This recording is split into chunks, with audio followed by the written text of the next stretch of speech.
Assalamualaikum warahmatullahi wabarakatuh. Bismillah, alhamdulillah, amma ba'dah. Sahabat-sahabat Jejak Ceneng yang dirahmati Allah Subhanahu wa taala. Pada malam hari ini kami tim Jejak Ceneng Kabupaten Indramayu sedang berada di Desa Pemayahan, Kecamatan Loh Bener, Kabupaten Indramayu. Di belakang kami ada makom keramat di Desa Pemayahan ini, tidak lain adalah makam Mbah Buyut Urang. Siapa yang tidak kenal makam Mbah Buyut Urang ini?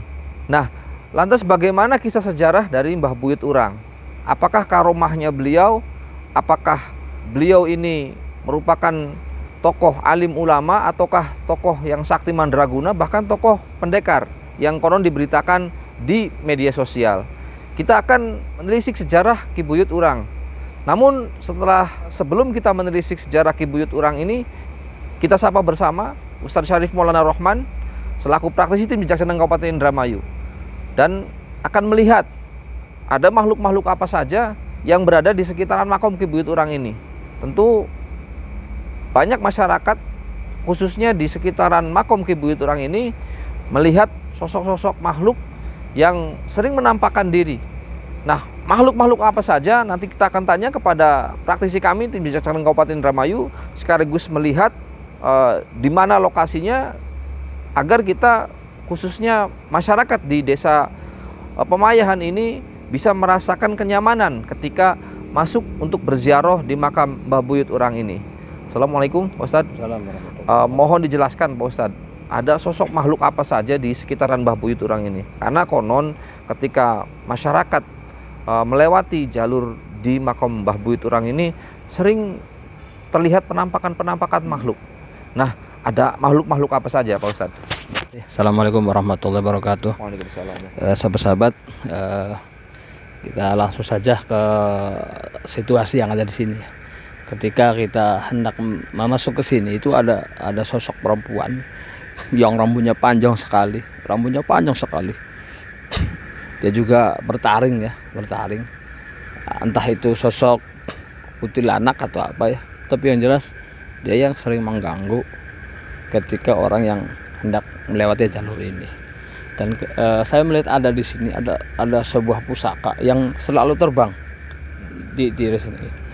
Itu pusakanya semacam apa ya, kayak pedang ya, agak panjang, kurang lebih sebin. Itu selalu kesana dan kemari. Mungkin itu adalah pusaka yang menjaga untuk yang ada dalam ini agar tidak termasuki makhluk-makhluk yang dari luar. Ada juga sosok ular yang sangat besar sekali. Ular di sekitar sebelah sini ya, pojok sini. Perbatasan. Iya, perbatasan. Itu ular itu menjaga di sini, dan dia kalau saya lihat nggak tahu kepalanya di mana, dia nggak tahu ekornya nggak tahu kemana. Itu cuman saya melihat lilitannya saja besar sekali, dan saya lihat kayaknya panjang ini. Dan saya juga melihat ada yang di ujung sebelah sana, ujung sekali, itu ada sosok sama yang seperti sosoknya laki-laki tapi rambutnya panjang juga seperti yang. Dan ada sesuatu yang perlu disampaikan ya, ketika itu ada sosok perempuan itu.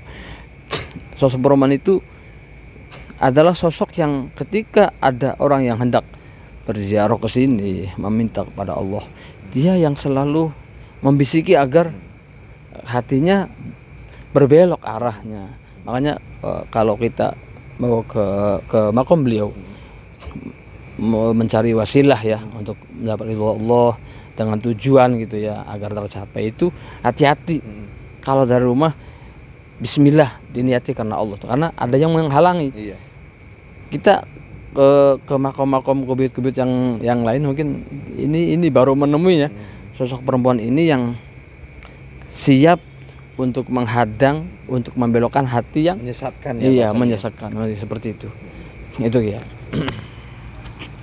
Nah, kalau misalkan tadi di luaran nih, nah sementara di wilayah dalam sendiri, maksud kita sering rasakan sebuah energi yang sangat besar. Itu sebenarnya ada yang seperti apa? Apakah merupakan pengawalnya beliau atau bagaimana tuh Pak Ustadz? Baik. Kalau di wilayah sekitar makom itu ada kuda ya, ada kuda putih seperti kuda sembrani ya. Itu di samping itu ada 2 kuda itu. Ada juga sosok-sosok yang di depan ini, di depan pintu. Beliau menghadap kita memakai jubah putih ya. Memakai jubah putih, beliau adalah yang menjaga ya, termasuk yang menjaga. Dan untuk yang di sebelah sana ya, agak sebelah sana itu ada sosok-sosok sama juga. Mereka berdiri itu enggak 1 orang, tapi sekitar ada 5 orangan lah, ada 5 orang yang sama juga menjaga agar tempat ini tidak kemasukan makhluk-makhluk astral yang ya tadi yang membawa kesesatan ya itu ya. Sahabat jejak tenang yang dirahmati Allah Subhanahu wa taala, itu tadi penjelasan dari Ustaz Syarif Maulana Rohman selaku praktisi kami tim jejak tenang Kabupaten Indramayu, bahwa kita harus berhati-hati ketika akan masuk ke wilayah makom Kibuyut Urang ini, karena dengan tujuan kita yang tulus memohon kepada ridha Allah Subhanahu wa taala, nanti ada yang akan membelokkan hati kita, sehingga tujuan yang tadinya untuk berziarah minta kepada Allah akhirnya melenceng jauh dari ridha Allah Subhanahu wa taala. Ini yang patut kita waspadai. Oleh karenanya, berniatlah yang sungguh-sungguh ketika kita akan berziarah ke makam para wali atau ke makam para kibuyut orang-orang terdahulu kita. Berniatlah dari rumah memohon ridho kepada Allah Subhanahu wa taala untuk dijaga, baik dijaga dari segi kesucian hatinya dan ketulusan hatinya untuk memohon ridho kepada Allah Subhanahu wa taala. Kita akan langsung masuk ke dalam berziarah ke makam Mbah Buyut Urang ini. Kita berdoa kepada Allah, mudah-mudahan pada kesempatan hari ini kita tetap diridhoi Allah Subhanahu wa taala dan mendapatkan barokah dari Allah Subhanahu wa taala. Tetap ikuti jejak jeneng Kabupaten Indramayu, kita akan tahlil bersama sekaligus nanti akan berbincang-bincang dengan juru kunci Mbah Buyut Urang. Ikuti jejak jeneng Kabupaten Indramayu. Wallahul muwaffiq ila aqwamit thoriq. Assalamualaikum warahmatullahi wabarakatuh.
Assalamualaikum warahmatullahi wabarakatuh. Waalaikumsalam warahmatullahi wabarakatuh. Bismillah, alhamdulillah, wa ala alihi wa sahbihi wa mawalah, wassalatu wassalamu ala rasulillah ibni abdillah, amma ba'd.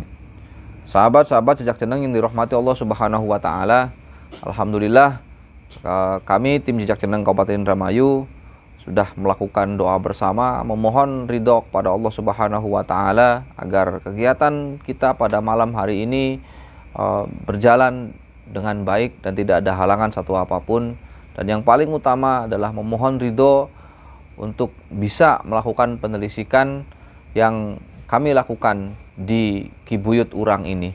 Nah, lantas siapa sebenarnya Kibuyut Urang ini? Namun terlebih dahulu kami akan menyapa juru kunci Kang Aab. Beliau adalah juru kunci sekaligus yang mengurus pemakaman umum di Makbaroh Kibuyut Urang ini, pembersih dan lain sebagainya. Beliaulah yang menjadi juru kunci di makom ini. Kita akan tanya-tanya sedikit tentang sejarah Kibuyut Urang. Pasti tentu beliau sedikit mengetahui, baik berdasarkan dari olah tirakat beliau selama beliau menjaga makam Kibuyut Urang ini, ataukah ada sebuah pesan-pesan yang disampaikan oleh beliau kepada masyarakat sekitar, khususnya di sekitaran Kibuyut Urang ini. Assalamualaikum Pak Kunci. Waalaikumsalam warahmatullahi wabarakatuh. Mohon diceritakan Pak Kunci sejarah tentang Kibuyut Urang ini.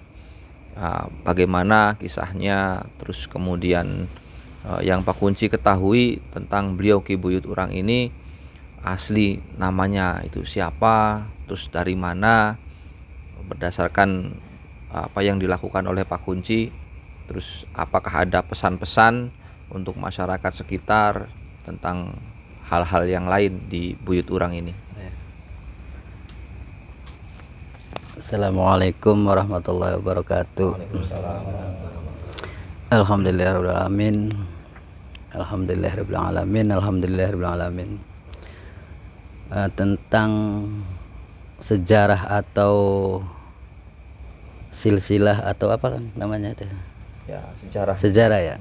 Tentang sejarah Mbah Buyut Urang atau Raden Surahadi Kusuma yang makbaroknya ada di Desa Pamayahan.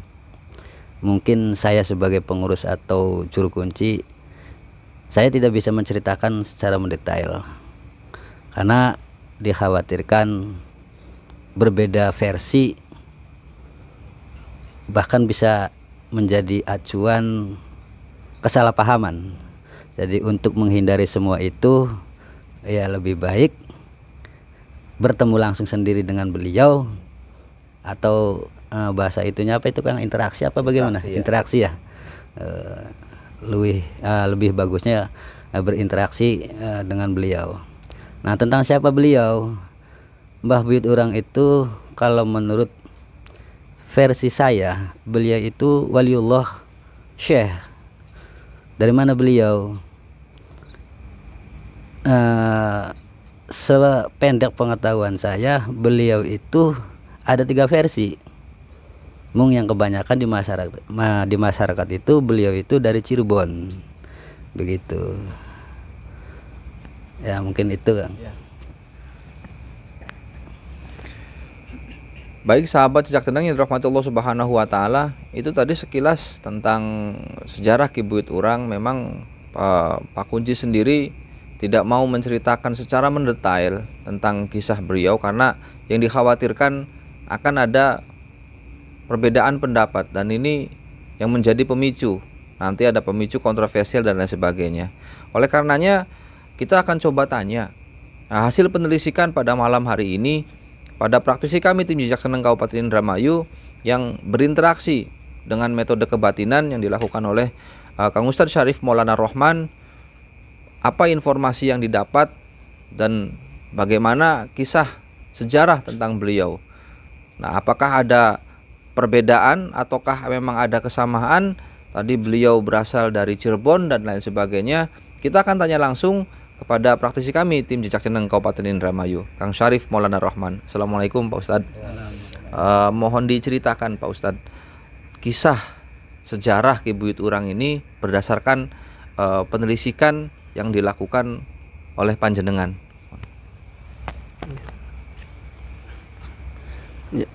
Bismillahirrahmanirrahim. Assalamualaikum warahmatullahi wabarakatuh. Bismillahirrahmanirrahim. Salatu wassalamu ala Rasulillah. Terima kasih kepada Kiai Abi, Bapak Kunci, mohon izin ya. Dan juga para sahabat-sahabat tim Cakcenang yang dirahmati Allah. Alhamdulillah pada malam ini kita semua berada di Maqbarah Ki Buyut Urang. Berdasarkan penelitian yang tadi sempat merasa ada sesuatu yang nggak biasa gitu ya.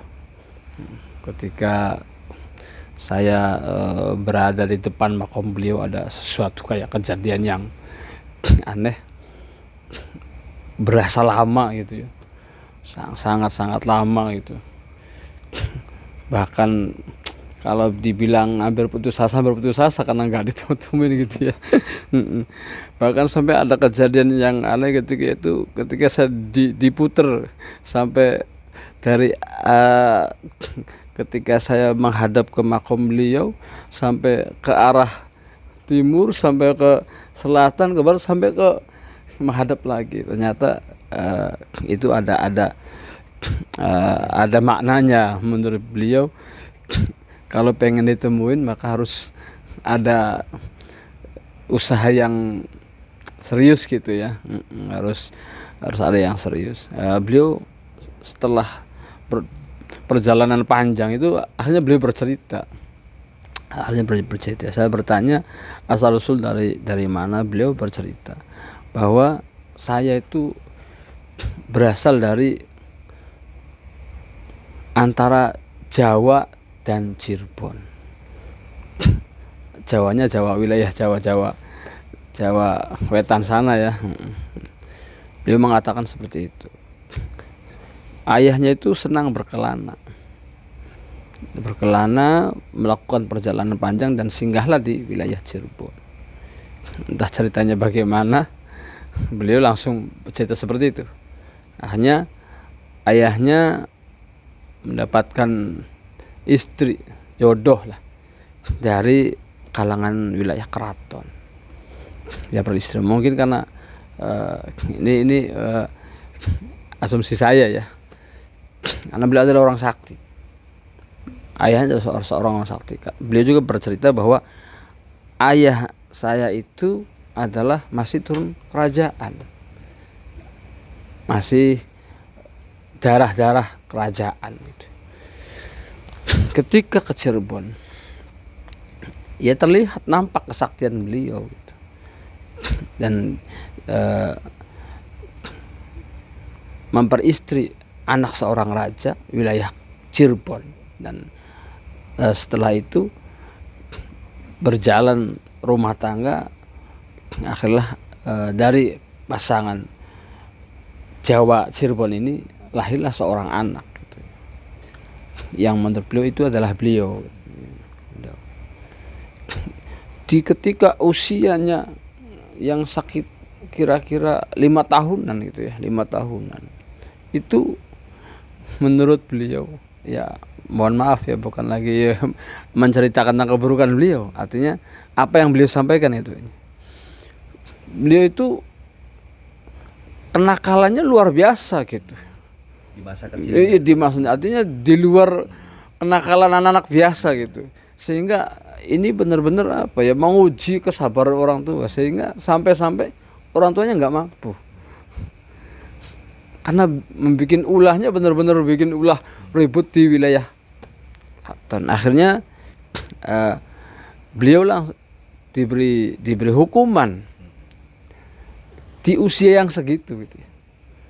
Sekitar 5-6 tahunan beliau diberi hukuman, dikeluarkan dari wilayah keraton. Dikeluarkan untuk mencari jati diri lah kok, seusia gitu ya. Cuman ayahnya ini sudah tahu, sudah paham dengan gelagat-gelagat anaknya itu yang nakalnya luar biasa itu, karena ayahnya sudah kelihatan bahwa anak ini enggak Anak biasa. iya cari uang ini sih beli sebaiknya beli sebaiknya enggak biasanya gitu, karena ada menurutnya ada sosok kekuatan yang ada di dalam tubuhnya yang enggak dimiliki oleh anak-anak yang lain, nampak kelebihan dari, dan kelihatan lagi ketika beliau berjalan gitu ya, sampai sempat bermalam di hutan, itu tidak ada sosok satupun hewan yang mau menyentuh beliau. Sampai akhirnya menurut beliau perjalanan panjang sampailah ke wilayah sini. Kata beliau ada orang yang baik, ada orang baik, dan termasuk orang terpandang di wilayah sini yang merangkul beliau, mengasuh beliau, dan menganggap seperti anaknya sendiri sehingga sampai dewasa. Nah, ada lagi ketika saya sempat lupa menyampaikan nama ya. Ketika beliau dilahirkan itu beliau punya namanya Raden Tirta. Ketika usia agak 5 tahunan beliau diberi nama Tirta Wijaya. Ketika sampai di sini dan diangkat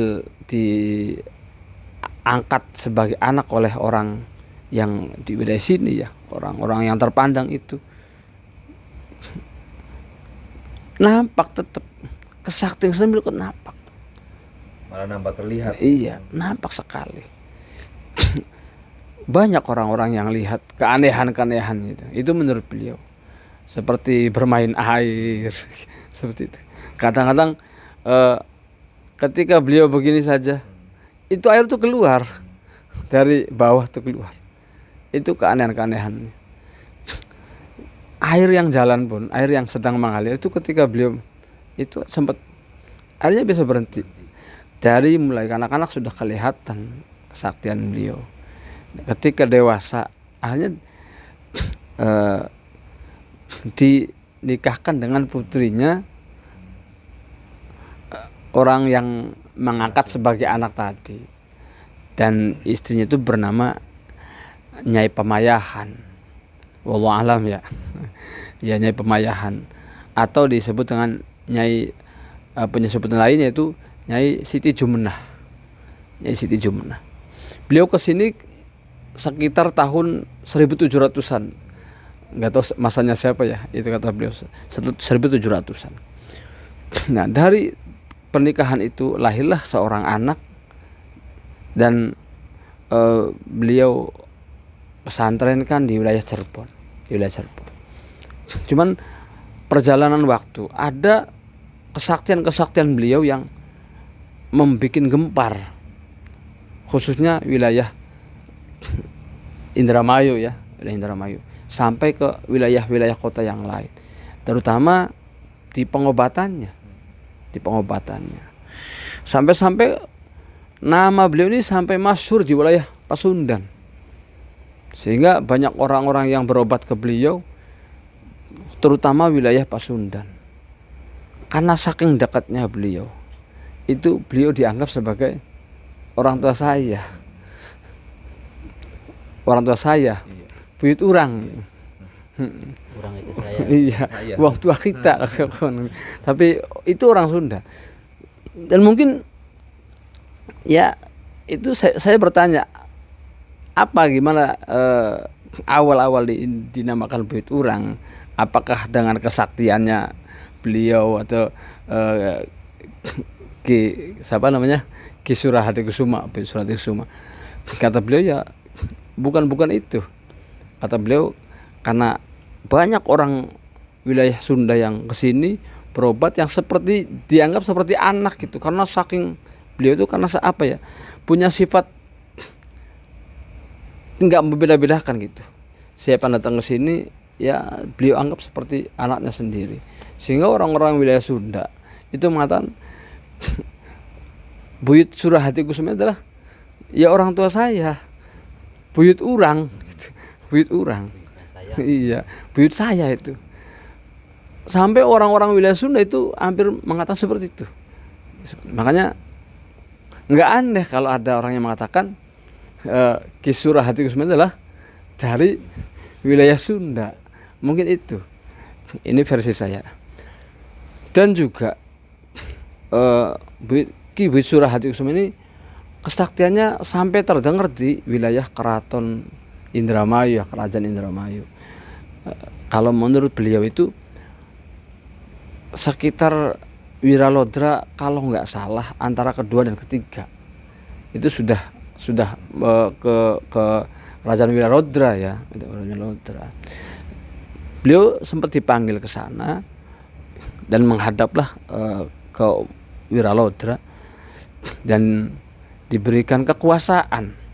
Kalau sekarang ini diangkat sebagai pejabat lah untuk terutama menghalau daripada serangan-serangan yang datang dari wilayah barat gitu. Karena di antara karomah beliau mengatakan ketika ada serangan Belanda datang ke sini, beliau mampu mendatangkan air. Beliau mampu mendatangkan yang bisa menghalau Belanda datang ke sini. Dan kata beliau, airnya itu bisa menyerang mereka gitu. Ya, subhanallah kan begitu. Dan itu diberi gelar itu Jaya Hati Kusuma. Kalau sekarang ada nama Surah Hati Kusuma mungkin ya tidak jauh beda lah. Dianya seperti itu. Beliau juga berkata ada sosok yang saya rindukan, yang setiap hari saya rindukan. Dan menurut itu saya sangat sangat ya mengagetkan kah. Artinya sosok beliau yang tidak pernah ada dalam benak saya, beliau pernah ke Mekah, ternyata beliau mengatakan ada sosok yang sangat saya rindukan. Dan itu setiap hari kata beliau, yaitu Rasulullah. Beliau mengatakan bahwa saya itu sering ke tanah suci. Ya mungkin dengan kesaktiannya. Dan ya Allah alam saya enggak mengatakan ini benaran enggak. Saya hanya menyampaikan apa yang beliau sampaikan. Beliau pernah sering datang ke tanah suci dan sering ditemui dengan Rasulullah. Dan menurut logika ya, kalau orang yang rindu itu biasanya orang yang sudah pernah ketemu, seperti itu. Dan beliau mengatakan saya setiap hari merindukan beliau, merindukan Rasulullah. Dan satu lagi, beliau sempat menyampaikan dengan rasa kesedihan. Ini ya, rasa kesedihan. Kesedihan apa? Banyak orang yang datang ke sini dengan niat yang tidak lurus kata beliau. Dengan niat tidak lurus.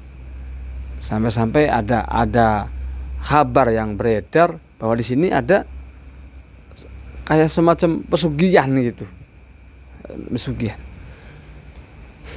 Seperti yang tadi waktu kita berbincang di depannya. Itu di sebelah sana ada sosok perempuan yang rambutnya panjang dan panjang sekali, juga bertaring, dan itu yang membisiki ketika orang yang masuk agar hatinya yang tanya lurus tadi bengkok, yang menyesatkan seperti itu kata beliau. Dan yang terakhir pesan beliau kepada orang-orang yang di sini khususnya Bapak Kunci, kata beliau mohon ikhlaskan kalau ketika datang ke sini ya satu niatnya ibadah, terutama Pak Kunci ya beliau minta agar hatinya ikhlas. Mudah-mudahan keikhlasan Bapak Kunci ya diberikan balasan oleh Allah yang lebih daripada apa yang Pak Kunci lakukan. Itu saja. Oke. Semoga informasi ini bermanfaat, dan saya berpesan hati-hati ketika hendak ke beliau, mohon dari rumah untuk menguatkan niat, terutama niat beribadah kepada Allah dan mengharap ridho Allah, ngalah barokah beliau lah. Itu saja. Terima kasih.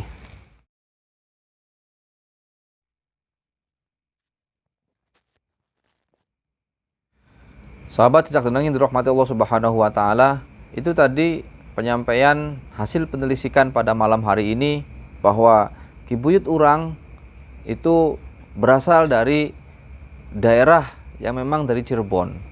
Karena perpaduan antara Cirebon dengan Jawa. Nah, kalau ayahnya memang dari Jawa, kemudian mengembara sampailah di wilayah Cirebon, dinikahkan oleh seorang putri keraton, karena beliau adalah keturunan seorang raja juga. Ayahnya memang seorang dari keraton. Nah, tidaklah heran ketika beliau usia kanak-kanak, ya sebaya dengan anak-anak tersebut, mempunyai nama yaitu Raden Tirta. Nah, karena dengan kenakalan beliau, akhirnya beliau pun dihukum. Nah, sudah sepantasnya ketika anak-anak kecil di usia sebayanya nakal ataupun dan lain sebagainya, itu memang hal yang biasa. Tapi ini melebihi kenakalan daripada anak-anak yang pada umumnya. Ketika sampailah di wilayah Indramayu, kemudian diasuh oleh seseorang yang baik hati di wilayah Indramayu sini, karena beliau datang ke Indramayu tadi berdasarkan penelusuran yang dilakukan oleh Ustadz Syarif Maulana Rahman, itu sekitar 1700-an, atau sudah di zaman Wilalodra. Wilalodra bukan yang pertama, melainkan yang kedua dan yang ketiga. Nah, kemudian beliau diasuh dan dinikahkan oleh putri pengasuh dari beliau tersebut. Artinya mempunyai seorang ayah angkat dan dinikahkan oleh anak kandungnya, dijodohkan mempunyai istri yang asli dari wilayah Indramayu. Nah, kemudian kenapa beliau dikatakan Ki Buyut Urang? Kita mengulas kembali bahwa yang namanya urang itu bahasanya dari Sunda. Kalau urang itu berarti saya. Kalau seandainya kita orang Indramayu, bahwa buyut ini ya buyut reang. Kalau orang Tegal ya buyut nyong. Kalau orang Sunda bisa dikatakan ada buyut urang, ada buyut abdi, ada buyut aing dan lain sebagainya. Maka ketika banyak yang datang, karena memang karomah beliau itu diantaranya adalah pengobatan ya. Banyak orang yang datang untuk berobat kepada beliau, dianggap sebagai saudara dan lain sebagainya. Maka orang-orang yang datang tersebut kepada beliau mengaku bahwa beliau ini adalah orang tuanya. Kalau seandainya orang tua, berarti orang yang dituakan, kalau bahasa Sundanya adalah uyut. Makanya dikatakan ya Uyut Urang. Dan sampai sekarang pun terkenal dengan nama julukan Buyut Urang. Banyak sekali karomah-karomah yang dimiliki oleh beliau, kesaktian-kesaktian yang dimiliki oleh beliau. Dan sudah sepantasnya kita sebagai masyarakat desa Pemayahan khususnya, seringlah berziarah ke makam Buyut Urang ini. Memohon ridho kepada Allah Subhanahu wa Ta'ala, dan janganlah kita menyekutukan Allah Subhanahu wa Ta'ala. Karena tadi sudah disampaikan pesan oleh Kang Ustadz Syarif Maulana Rahman, bahwa di depan ada sosok yang memang tugasnya untuk mengganggu, untuk membelokkan hati kita yang tadinya lurus, kemudian dibisiki beberapa hal-hal keburukan, sehingga sampai di sini itu menjadi suatu hal yang maksiat ataupun kemusyrikan itu terjadi. Tidak memohon kepada Allah Subhanahu wa Ta'ala dan untuk berkeniatan jahat selain mohon ridho kepada Allah Subhanahu wa Ta'ala. Oleh karenanya tetap kita selalu bertakwa kepada Allah Subhanahu wa Ta'ala. Niatkan dari rumah ketika untuk berziarah, jangan lupa untuk berdoa memohon ridho kepada Allah Subhanahu wa Ta'ala. Karena beliau sangatlah sedih ketika ada seseorang peziarah, siapapun itu dan dari manapun, berniatkan hal-hal yang buruk. Bukan berarti beliau tidak ingin untuk memberikan karomahnya kepada orang tersebut, melainkan tujuan orang tersebut selain daripada kepada Allah Subhanahu wa Ta'ala. Karena beliau orang alim, beliau orang yang soleh, insya Allah ketika kita minta kepada Allah, Allah akan memberikan wasilah melalui beliau Ki Buyut Urang ini. Oleh karenanya, sahabat sejak senang yang dirahmati Allah Subhanahu wa Ta'ala, tetaplah kita selalu istiqomah dalam ibadah. Dalam keikhlasan kita, hati kita berserah diri kepada Allah Subhanahu wa Ta'ala. Itu diantaranya pesan beliau untuk kita para peziarah dan juga Bapak Kunci, agar kita semua menjadi orang-orang yang ikhlas, orang-orang yang ridho, berserah diri kepada Allah Subhanahu wa Ta'ala. Sahabat jejak tenang yang dirahmati Allah Subhanahu wa Ta'ala, itulah tadi hasil penelusuran penyampaian dari Kang Syarif Maulana Rahman, sekaligus menutup perjumpaan kita pada malam kesempatan hari ini. Dalam penelusuran ini pasti akan ada perbedaan. Dan ini adalah versi dari tim Jejak Jeneng Kabupaten Indramayu. Hasil penelusuran yang kami lakukan melalui metode kebatinan, melakukan komunikasi dan kontak batin secara langsung yang dilakukan oleh Kang Syarif Maulana Rahman. Mudah-mudahan ini semua bermanfaat untuk kita semua. Pasti akan ada perbedaan dari segi versi yang kami ceritakan. Namun, jangan jadikan perbedaan itu sebagai sebuah masalah. Jadikanlah perbedaan itu sebagai satu warna yang satu sama lain saling mengindahkan sehingga menjadi indah dipandang mata apabila kita sadukan dan dijadikan sebagai bentuk yang tentu bisa bermanfaat untuk kita semua. Mohon maaf atas segala kekurangannya. Terima kasih Pak Kunci, terima kasih Pak Ustadz. Akhirul kalam, wallahul muwaffiq ila aqwamit thoriq. Assalamualaikum warahmatullahi wabarakatuh.